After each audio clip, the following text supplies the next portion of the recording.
The Bermudas, far-right paramilitary youth groups, were once again active and parading through the streets. All times,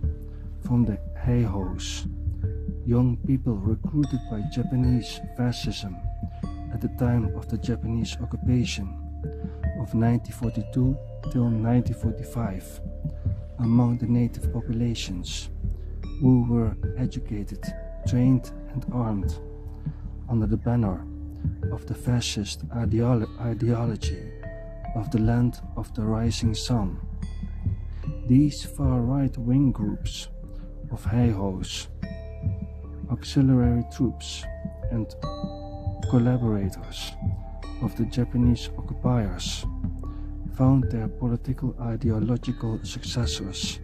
and kindred spirits in the post-war Bermudas. It was these Bermudas who were infamous during the First and Second Bersiap at the time of the Indonesian War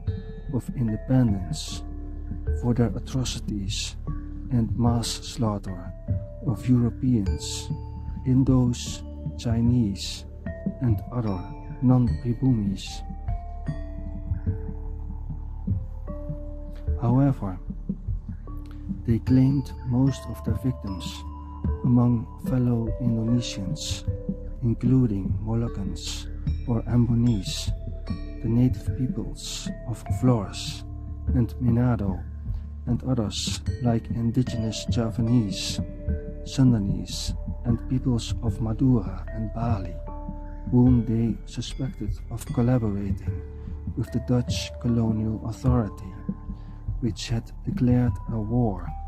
against the newly proclaimed independent Republic of Indonesia. In the years 1957 and 1958, these old times seemed to revive. The violent fascist Bermudas of a decade before, from the aftermath of World War II and the subsequent Civil War,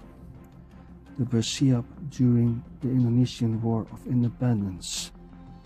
appeared again once more, a decade later. Now, however, as dangerous pawns in a domestic power struggle between civil and military government